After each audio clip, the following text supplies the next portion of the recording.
नमस्कार, मैं डॉक्टर रोज़ी शाह। अपनी लास्ट क्लास में आप लोग सामाजिक समूह और प्राथमिक समूह के बारे में विस्तार से जान चुके हैं। आज हम द्वैतिक समूह, आभासी समूह या अर्ध प्राथमिक समूह एवं प्राथमिक एवं द्वैतिक समूह में अंतर को समझेंगे। द्वैतिक समूह का अर्थ, परिभाषा। लुंडबर्ग उन समूह को द्वैतिक समूह मानते हैं जिनमें सदस्यों के संबंध अवैयक्तिक, हित प्रधान एवं व्यक्तिगत योग्यता पर आधारित होते हैं। प्रोफेसर डेविस ने द्वैतिक समूह के संबंध में लिखा है, द्वैतिक समूह को स्थूल रूप से सभी प्राथमिक समूह के विपरीत कहकर परिभाषित किया जा सकता है। ऑकबर्न एवं निमकॉफ के अनुसार द्वैतिक समूह उन्हें कहते हैं जिनमें प्राप्त अनुभवों में घनिष्ठता का अभाव होता है। आकस्मिक संपर्क ही द्वैतिक समूह का सार तत्व है। संक्षेप में, द्वैतिक समूह वे हैं जिसमें सदस्यों के बीच अवैयक्तिक संबंध पाए जाते हैं। व्यक्तिगत रूप से सदस्यों को जानना वहाँ आवश्यक नहीं होता। ऐसे समूहों में शारीरिक निकटता भी अनिवार्य नहीं है और ये संबंध अनौपचारिक प्रकार के होते हैं और जीवन के किसी एक पक्ष से संबंधित होते हैं। अस्थायी प्रकार के विशेष हितों पर आधारित होते हैं ये संबंध, और ये संबंध हस्तांतरित होते हैं। द्वैतिक समूहों की विशेषताएं अब मैं आपको बताने जा रही हूँ। ये समूह जानबूझकर कुछ उद्देश्यों की प्राप्ति के लिए संगठित किए जाते हैं। इन समूहों में सदस्यों को एक दूसरे को व्यक्तिगत रूप से जानना जरूरी नहीं होता। यहाँ संचार के साधनों द्वारा सदस्यों के बीच संबंध स्थापित होते हैं। इन समूहों में शारीरिक निकटता का अभाव पाया जाता है। इन समूहों का आकार प्राथमिक समूहों की तुलना में काफ़ी विस्तृत होता है। ये समूह व्यक्ति के जीवन के किसी पहलू विशेष से संबंधित होते हैं। ये व्यक्तित्व के किसी एक पक्ष को ही अधिकतर या सामान्यतः प्रभावित कर पाते हैं। इन समूहों में सदस्यों के उत्तरदायित्व सीमित होते हैं। इनमें संबंध समझौते की प्रकृति के होते हैं जो निश्चित नियमों और शर्तों के आधार पर बनते हैं। संबंधों में औपचारिकता पाई जाती है या व्यक्ति के बजाय परिस्थिति का महत्व ज़्यादा होता है। परिस्थिति यानी स्टेटस। यहाँ संबंधों में घनिष्ठता का अभाव पाया जाता है। व्यक्ति के बीच छुओ और जाओ के संबंध होते हैं। टच एंड गो के रिलेशनशिप होता है। ये समूह सदस्यों की विशिष्ट आवश्यकताओं को लेकर बनते हैं। इनका स्वतः विकास नहीं होता। जैसे ही आवश्यकताएं बदलती हैं, उनके साथ ही इन समूहों की प्रकृति में भी परिवर्तन आ जाता है। द्वैतिक समूह के गुण अब हम समझेंगे। सबसे पहले सामाजिक परिवर्तन एवं प्रगति में सहायक। ये समूह सामाजिक परिवर्तन के माध्यम से सामाजिक प्रगति में योगदान देते हैं। इन समूहों के प्रभाव से व्यक्ति तार्किक दृष्टिकोण को अपनाता है, भाई भतीजावाद से कुछ सीमा तक मुक्त होता है और प्रथाओं, रूढ़ियों, अंधविश्वासों से छुटकारा प्राप्त करता है। इन समूहों में व्यक्ति विभिन्न प्रकार के व्यवहारों से परिचित भी होता है और उन्हें ग्रहण करने की कोशिश भी करता है। ये समूह व्यक्ति को प्रतियोगिता या प्रतिस्पर्धा की ओर प्रेरित करते हैं। यानी व्यक्ति को आगे बढ़ने को प्रोत्साहित करते हैं, भविष्य के प्रति आशावान बनाते हैं तथा अपने प्रयत्नों के आधार पर नवीन परिस्थितियां अर्जित करने के लिए नए नए अवसर लोगों को प्रदान करते हैं। दूसरा गुण जो बताने जा रही हूँ वह है व्यक्ति में जागरूकता पैदा करते हैं। ये समूह व्यक्ति और समाज में जागरूकता उत्पन्न करने में भी महत्वपूर्ण योगदान देते हैं। व्यक्ति में विवेक को जागृत करते हैं, तार्किक दृष्टिकोण अपनाने में उसकी सहायता करते हैं। इन समूहों के माध्यम से व्यक्ति में अपने अधिकारों के प्रति जागरूकता उत्पन्न होती है। इन समूहों के माध्यम से स्त्रियों को प्रगति करने का अवसर मिलता है। श्रम विभाजन एवं विशेषीकरण तथा श्रम को प्रोत्साहन इसका अगला गुण है। ये समूह व्यक्ति को श्रम के महत्व से परिचित कराते हैं, उसे यानी कर्मठ बनाते हैं। श्रम का पुरस्कार देकर उसे अधिक प्रयत्न करने के लिए प्रेरित करते हैं। समूह व्यक्ति में जोखिम उठाने की क्षमता का विकास भी करते हैं, उसकी व्यक्ति की गतिशीलता में वृद्धि करते हैं। इन समूहों के माध्यम से व्यक्ति में उदारता की भावना उत्पन्न होती है। विभिन्न प्रकार के लोगों के साथ मिलकर व्यक्ति काम करता है और द्वैतिक समूह की सदस्यता में व्यक्ति बदली हुई परिस्थितियों के साथ समायोजन कर पाता है। ये समूह श्रम विभाजन एवं विशेषीकरण को महत्व देते हैं, जिससे व्यक्ति के ज्ञान एवं कार्य कुशलता में वृद्धि होती है। सामाजिक नियंत्रण में सहायक। आज के जटिल औद्योगिक समाजों में इन समूहों के माध्यम से सामाजिक नियंत्रण बनाए रखा जा सकता है। प्रथाएं, परंपराएं, रूढ़ियां और धर्म आज जटिल समाजों में प्रभावशाली ढंग से सामाजिक नियंत्रण नहीं रख पाते हैं। यहाँ अभी जटिल समाजों में, आधुनिक समाजों में पुलिस, अदालत, कानून, प्रशासनिक संगठनों के माध्यम से ही व्यवस्था बनाए रखी जा सकती है। अब मैं आपको द्वैतिक समूह के दोष समझाने जा रही हूँ। जो मैंने आपको भी बताया, उससे आप द्वैतिक समूह के बारे में जान चुके होंगे, लेकिन वास्तविकता ये है कि इनका अप्रकार्यात्मक पक्ष भी है।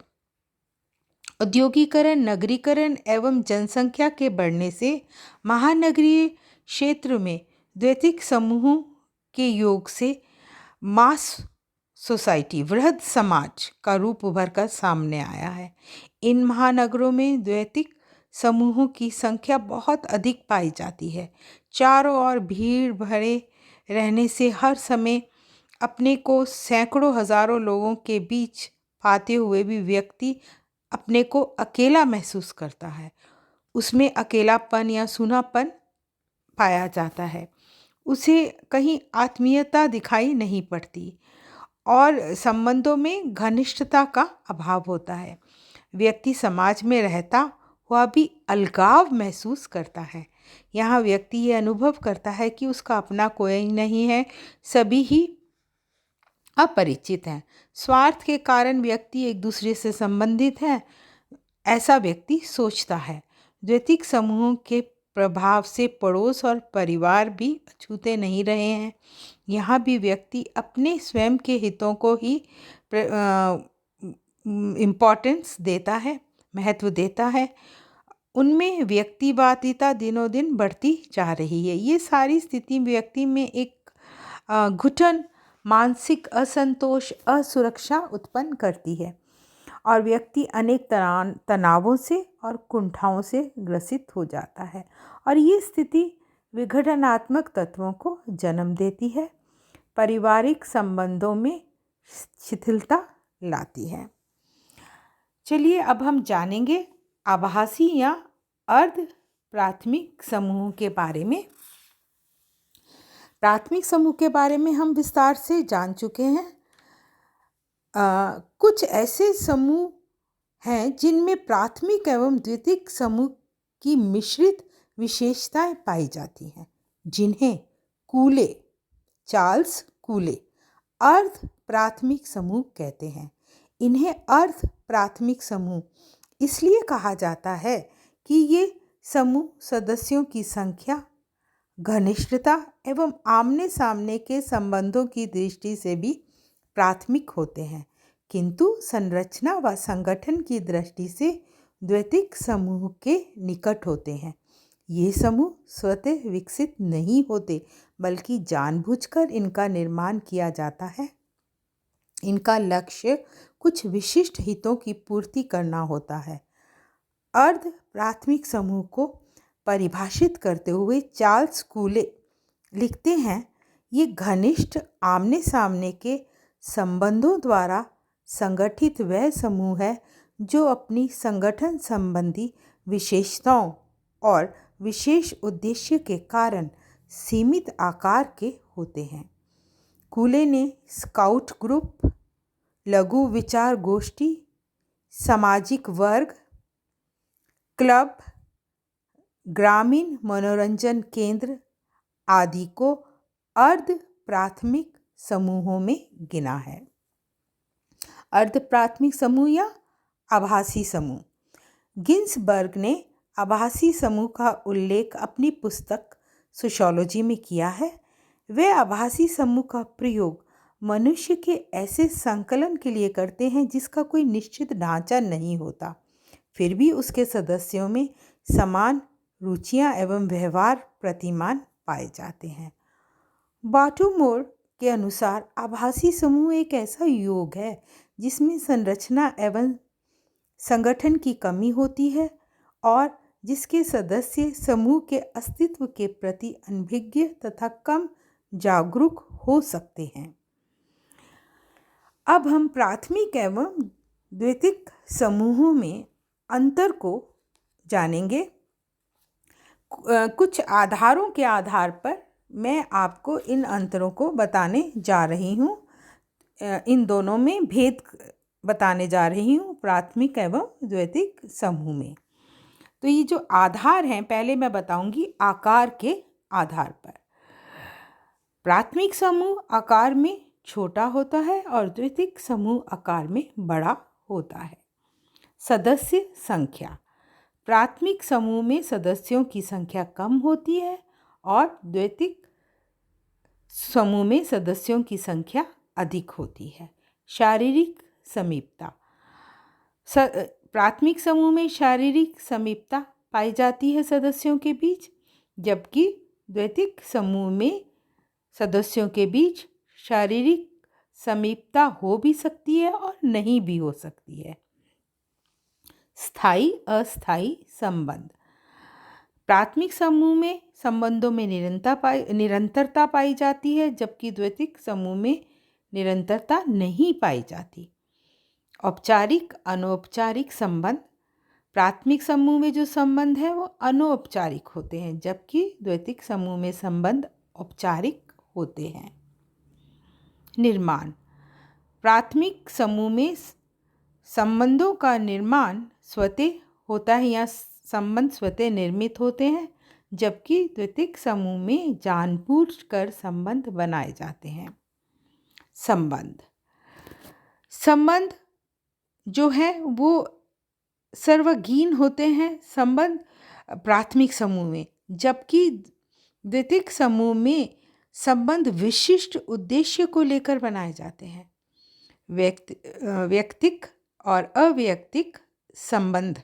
प्राथमिक समूह में संबंध व्यक्तिक होते हैं, जबकि द्वैतिक समूह में संबंध अव्यक्तिक होते हैं। नियंत्रण। प्राथमिक समूहों में नियंत्रण प्राथमिक एवं अनौपचारिक साधनों द्वारा होता है, जबकि द्वैतिक समूहों में नियंत्रण औपचारिक साधनों द्वारा होता है। उद्देश्य। प्राथमिक समूह में सभी लोगों के उद्देश्य एक से होते हैं और द्वैतिक समूह में सभी अपने अपने हितों में रुचि रखते हैं। संबंध स्वयं साध्य। प्राथमिक समूह में संबंध स्वयं साध्य होते हैं, जबकि द्वैतिक समूह में संबंध स्वयं साध्य नहीं होते। घनिष्ठता, आत्मीयता। प्राथमिक समूह में संबंधों में घनिष्ठता, आत्मीयता पाई जाती है, जबकि द्वितीयक समूह में संबंधों में घनिष्ठता एवं आत्मीयता का अभाव पाया जाता है। उदाहरण: प्राथमिक समूह सरल, ग्रामीण एवं आदिम समाजों के उदाहरण हैं। द्वितीयक समूह जटिल, नगरीय, आधुनिक समाजों के उदाहरण हैं। सदस्यता: प्राथमिक समूह की सदस्यता अनिवार्य है और जबकि द्वितीयक समूह की सदस्यता अनिवार्य नहीं है। हम की भावना: प्राथमिक समूह में सदस्यों में हम की भावना पाई जाती है। द्वितीयक समूह में हम की भावना का सामान्यतः अभाव होता है। आंतरिक बाह्य संबंध: प्राथमिक समूह में संबंध आंतरिक होते हैं, दिखावे के नहीं होते, जबकि द्वितीयक समूह में संबंध बाह्य व दिखावे के होते हैं। प्रभाव: प्राथमिक समूह में व्यक्ति के संपूर्ण जीवन को ये प्रभावित करते हैं और द्वितीयक समूह में ये व्यक्ति के संपूर्ण जीवन की अपेक्षा जीवन के किसी एक पक्ष को ही प्रभावित करते हैं। प्रत्यक्ष अप्रत्यक्ष संबंध: प्राथमिक समूह में आमने सामने के प्रत्यक्ष संबंध पाए जाते हैं और द्वितीयक समूह में अप्रत्यक्ष संबंध पाए जाते हैं। प्राचीन नवीन: प्राथमिक समूह अति प्राचीन है और द्वितीयक समूह आधुनिक औद्योगिक युग की देन है। कार्य क्षेत्र: प्राथमिक समूह का कार्य क्षेत्र सीमित होता है, जबकि द्वितीयक समूह का कार्य क्षेत्र असीमित होता है।